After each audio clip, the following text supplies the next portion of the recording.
pitch black depending on the moon. You might prefer to set up your camera at night to do time lapse of the sky. Yes. Yeah, yes. I've done that. I have done that before, and it comes out really nice. I know you always have that urge, and this is the right environment for that. Yeah, and this is not where we are now. Is not the right environment, unfortunately. In Houston, we the nearest place is at least a 2-hour drive to get half decent light pictures. I've tried to do a couple of days of astrophotography. It's just that sometimes I'm just so dead tired by the evening. Oh yeah, no kidding, no kidding. So absolutely. So, all right. So we'll go to the next slide and talk a little bit about the pricing and how the pricing works on your packages.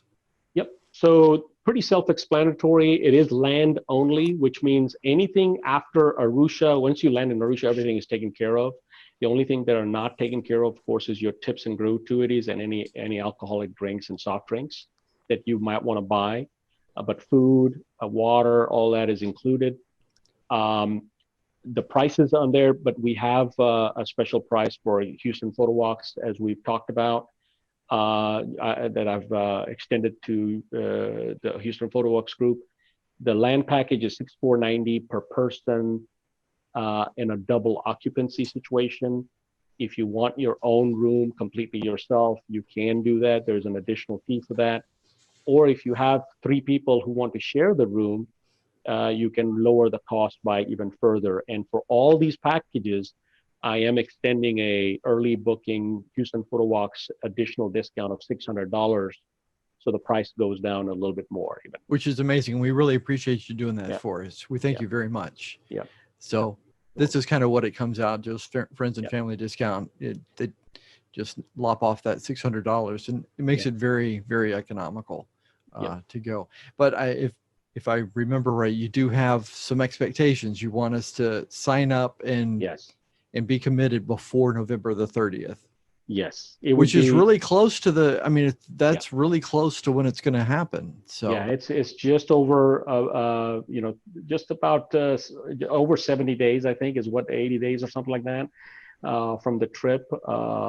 Actually, 90 days from the trip. 60 days, up to 60 days before the trip, you can pay just 10% of that that's the unrefundable deposit that we talked about earlier, with the exception of the COVID-19 cancellation. And then the remaining is due 60 days from the trip. You can pay in any increments between that time. So if you want to pay some other additional amounts before the 60 days, that's okay. We can arrange for that. But 10% is due to kind of reserve your spot at this rate by November 30th. Makes sense. Makes sense. Approximately what is the price of airfare? Great question, Betty. So if you are like me and want to travel economy, it's about $1,400 is what you should budget for airfare. $1,400 is what I've seen. In fact, if you give me a second, let me see what the current rate is right now. I saw some crazy prices last week. Last week, I saw a price of $897. So wow. And that's round trip? Round trip on KLM. So let's see what it is right now. Let me just check a quick look.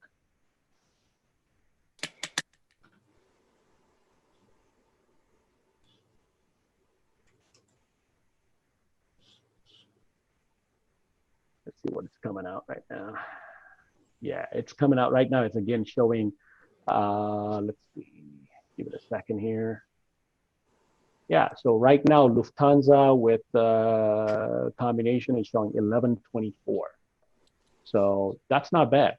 And so $1,100 is what, and that's with one stop as well. So that's not bad. No, no, not at all. Yeah. So, I mean, I would budget $1,300 just to be safe, and then it'll be around $1,300 to $1,400 is what you'll pay on a normal year. Unless you buy very last minute, then it'll go up more. But if you're going to buy more than a couple of weeks ahead of time, you'll probably expect to pay about $1,400.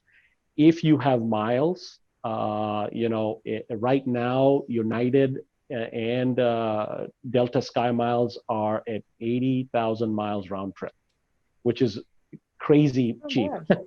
Yeah, that is crazy cheap. Yeah, that is crazy cheap. And if you have miles to expend, that's a nice way to buy as well. Because an international is usually 70 each way.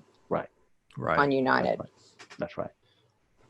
So, Joe, real quick, we've got you have 2 trips that you planned for next year, and we talked quite a bit about your February trip. Tell us just a little bit about what's going to happen in July, and we can get together and do another Zoom later, maybe early in the next year, and we can go through all of the details. But just for those that aren't ready to commit for February, what are their options for July? Actually, I guess what I should ask is what's the difference going to be between the 2 trips? 3 major differences. First, it is a slightly different route because we're now catching the migration at the northern area, where the concentration of the Grumeti and Mara River, confluence of Grumeti and Mara River. This is where the river crossing is occurring in this time frame. So the trip is a little bit longer because our drive to the north part of Serengeti takes a little bit longer. And so this one is 9 days, and we do not include the hot air balloon safari as part of the price because the pricing is a little bit different on the northern part.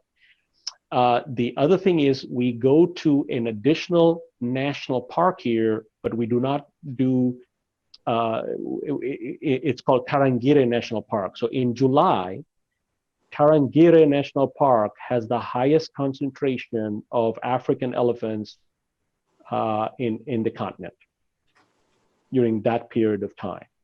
And so, but here's the bad thing about July. The good thing is it's a northern migration, river crossing in Tarangire. The negative is that Ngorongoro crater is very dry, and so the amount of animals in Ngorongoro is less, right? But we're only spending a day in Ngorongoro anyway, but I'm just, kind of giving those 2 different kind of situations. It's not as green, it's not as lush because it's the dry season in Ngorongoro. But the Serengeti, we will see the same animals, but we'll be in the northern. The other thing also that's different about July is we do not have the permit to go off-road in the northern part of Serengeti. Nobody has that permit. Okay. In February, we do have the ability to go off-road in the Ndutu area, but we do not have the ability to go off-road in the Serengeti northern area. Sounds like February is really the best time to go. Yeah, is it more crowded in July? There's more vacation. Yes, it is also more crowded in July. The great thing about July though is that it is the river crossing, so you see the wildebeest getting eaten by the crocodiles. Oh no! and it is a spectacular sight to see. Not for the wildebeest. But some folks just go for that. Right, that's a major thing for them to see because it's a spectacle of life. But the February trip has a little bit more variety and different things happening, and it's a lot less crowded, a lot less kids and families walking around. So that's kind of the difference. What's the weather difference between the February and the July? So that's the beautiful thing about being in the tropical area. The weather is the same. It's exactly it's a year-round weather. It's always nice and dry.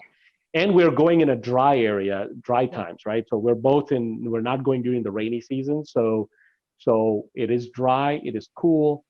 You are at 4,000 feet to 5,000 feet elevation. It doesn't look like it, it's flat plains, but you are at a higher altitude. So you get a little bit of cooler weather. So, you're talking about layers. Yeah, you might want to take some layers because in the morning it is kind of mid to low 60s in the early morning for about an hour and a half. That's perfect weather right there. It is for most people. It is, but sometimes if you're in an open Jeep with the air blowing, it can get a little chilly. So it's nice to have a light jacket on you for the first couple of hours, and then you can shed the layer. As the but it's not cold, hot. It's not cool enough for us to need hot water bottles in the No, Jeep. no, it's not like India. No, that's right.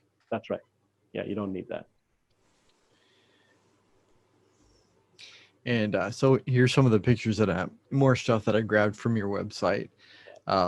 That's the bottom picture is the Gorongor crater right before sunrise. And again, I took just one of the shots and this is from the balcony of the room. And what you're seeing is the caldera of the crater right below it. It's not a perfect shot, but it's kind of gives you the element of what you see out That's there. the pano, right? Yeah. Well, you've got some beautiful images here. Yeah, yeah. You really have. You took some great pictures on your trips. Thank you, thank you. You're welcome. You're welcome. I can't wait to go. I'm really looking forward to it.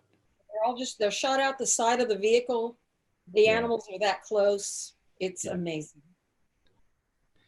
And so I think I guess we can wrap it up here. This is I guess have one more very, very important question. let's hear it. Taha, is Lubaina coming? Yes. Yes, she is. I take it. Is there an inside story to this one? He's a party That's woman. his wife. I'm telling you. And she is so much fun. I don't think I've met her. Yeah, she's my wife. She's She's not a great travel photographer, buddy. but she loves to go to these places, and it's her home too. So she's Yeah. from that class. So she's from Kenya, right? Yeah, she's from Kenya. Yeah, Yeah. She's a lot of fun. Yeah. Nice she'll lady. actually be there 2 weeks ahead of time. She's actually going to be visiting her dad up there, and then she'll just Wow. come down to Arusha. Yeah. Oh, that's awesome. Yeah. All right, Betty, last chance. I think I broke in enough with enough questions. All right, fair enough. Okay, so Taha, if you want to tell us a little bit, both you and Debbie, how we get in touch with you, and if somebody has more questions, what's the best way to contact you guys, and most importantly, what do they need to do to get signed up? Thank you. So to sign up for the tours, multiple ways. You can go onto the website and pick the tour and walk through the checkout and pay the 10% deposit right there using your credit card. Alternatively, you're free to call me or Debbie at those 2 contact numbers you're seeing on the screen. We can arrange for multiple different payment mechanisms other than checkout on the website. If you have further questions, or if you want us to send an invoice where you can send payment via some other payment method, we will accept that. I'm very flexible about these things as long as we can get you signed up and get the deposit confirmed before November 30th so that we can lock in that price with the operators. That would be good. And if somebody is interested in going there from one of my photography clubs or one of the travel organizations I work with, how do they say, hey, I hear there's a $600 discount out there. Yes. I know Joe. What do I need to do? Right. So Joe, I will be giving you a discount code that you can advertise. That's one way. Okay. So okay. at the checkout cart, they put in that code and then it'll automatically drop the price by $600. If they end up contacting me and we do kind of a manual transaction, if you will, then in that situation, if they just let me know what that they heard it from you and just say that, hey, this is the price I'm looking for, we will honor that price as long as they sign up before November 30th. Awesome. So for Perfect. instance, if I go in tomorrow and sign up and give you my deposit, you're gonna, on the back end, you're gonna deduct $600 from my total due. Yes. Okay. Yeah. Awesome. That sounds good. All right. So Debbie, walk me through the name change. Yeah, I was about to say the same thing. Well, I was curious where you got that, but yeah, it's my maiden name. I'm Debbie Meehan Beauregard. Okay. So I've always had that name. I'm not sure where I got that from, but maybe I saw it on the website and I was considering changing my name back, but I just had too much credit built up under Beauregard, so I didn't do it. But it's my secret name that if you don't know me and you're looking for Debbie Beauregard, you're not going to find it under Debbie Meehan. So I got you. Yeah, I mean, there's a lot to a name. It's just my maiden name, and I have an account set up that I use for people. It's not your business what my name is. Okay. Yeah, I mean, after my adoptive father passed away, I changed my name back to my birth father's name. So yeah, I totally understand. You know, sometimes you It's just, just my- well, I'm sorry. it's just my maiden name. There you go. Totally understand. Totally understand. All right, guys. Well, this sounds like a really great trip. I'm looking forward to it. I think anybody that gets to go is really going to get an amazing trip. I encourage folks to go look at the website, Google it, and take a look at what's available for this year and next year. Or I'm sorry, for Next year. February and July. And especially the one for February sounds like that's going to be the better trip to go on. So Yep. And we'll be also announcing the November Tiger Safari to India again. So we'll be going back there again. oh, okay. And so that's November of 2021. 21, Yeah, right? we're keeping our fingers crossed that all this COVID thing will get at least somewhat resolved and we'll have a vaccination, because we're not going to India until we have vaccination. Oh yeah, no. That's for damn sure. Oh, wow. Okay. Yeah. Yeah. So, I would not recommend traveling to India unless you have a vaccination. Yeah. okay. Fair enough. Fair enough. Well, what we'll do is we're going to have maybe we can have an AMA with Angel, and people can ask medical related questions about, I don't know if Angel would actually do that. Medical related questions about COVID-19. Well, I'm not an expert on COVID, but I mean, it's basically the stuff that everybody should know by now. Yeah. Wear a mask, social distance, wash your hands. You know, I saw a video If of everybody would do that for about Yeah. 6 weeks, we could get it down to where we could keep it under control with testing and contact tracing. right. I saw a video about why washing your hands, and I always thought, oh, you're just washing it off. But actually, according to this video, this animation that I saw, when you wash your hands, you actually destroy the virus, Correct. which I thought was really, really interesting. Yeah. Right. Just washing Which is why your washing hands. your hands is better than using hand sanitizer. It Because is. hand sanitizer kills the virus, but doesn't destroy it, get it off of your hands. Yeah, you just have a bunch of dead virus. Well, and On your maybe hands. not all of it's dead. Yeah. Ye- Protein particles, they call it. Right. Yeah. If you wash it with soap, it dissolves the virus, Yeah. basically. Yeah. Right. So Interesting stuff. Interesting stuff. All right, guys. Well, I appreciate your time. And Thank you, Joe. Appreciate it as well. Hey, thanks a lot, Taha. Thank you, Debbie. Thank you, everybody who logged in to listen and watch. Betty, have a great day. We'll see you Thank you. later. See And ya. Angel, we Thank will- you. Bye-bye. bye. Bye-bye. Have a good Bye, night. everybody. Have a good Bye. night. Bye, guys.